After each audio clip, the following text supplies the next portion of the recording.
تو میں نے ان سے کہا کہ جیسے ابو بکر و عمر رسول پاک صلی اللہ علیہ وآلہ وسلم کا احترام نہیں کرتے تھے اور ان کی گستاخی کرتے تھے، تو اسی طرح تمہاری عادت ہو چکی ہے، تم ہمیں بھی اسی طرح سے برتاؤ کرتے ہو، ہمیں بات نہیں کرنے دیتے۔ تو اس بات پر اس نے کہا کہ آپ معافی مانگیے۔ تو میں مولوی ظفر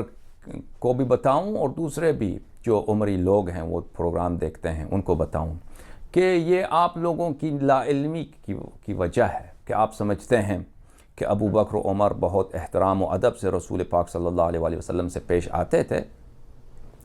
تو خداوند متعال نے سورہ حجرات کی جو پہلے 5 آیتیں ہیں اس میں شہادت دی ہے کہ ابو بکر و عمر نے رسول پاک صلی اللہ علیہ وآلہ وسلم سے گستاخی کی ہے، اور یہ واقعہ بخاری میں موجود ہے۔ تفسیر سورہ حجرات میں عبداللہ ابن عبید اللہ ابن ابی ملیکہ سے کئی ایک روایات وہاں بخاری میں، ایک سے زیادہ روایت، 3 ظاہراً روایات اسی مقام پر اور ایک روایت دوسرے مقام پر اسی موضوع پر موجود ہے کہ ابو بکر عمر نے رسول پاک صلی اللہ علیہ وآلہ وسلم کے بارگاہ میں گستاخی کی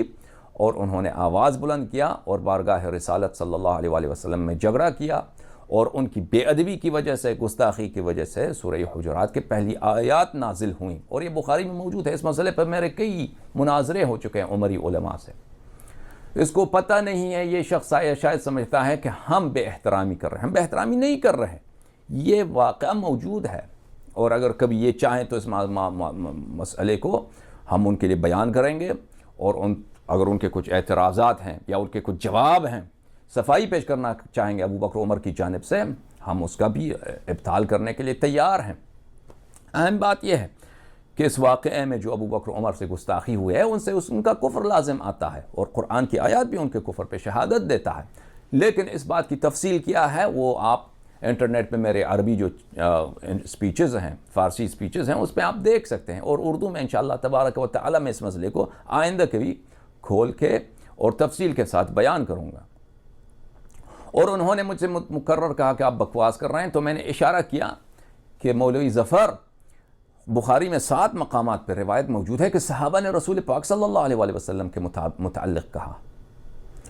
کہ وہ نستجیر باللہ ونعوذ باللہ ثم نعوذ باللہ، رسول پاک صلی اللہ علیہ وآلہ وسلم ہذیان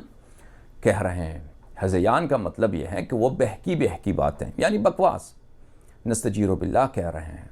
اور یہ بخاری میں موجود ہے، اور کہنے والا بھی یہ عمر تھا، اور یہ رسول پاک صلی اللہ علیہ وآلہ وسلم کے مرض وفات میں ہی واقع ہوئی، یعنی ان کی وفات سے کچھ دن پہلے کی بات ہے۔ اور عبداللہ ابن عباس نے اس روایت کو نقل کیا ہے،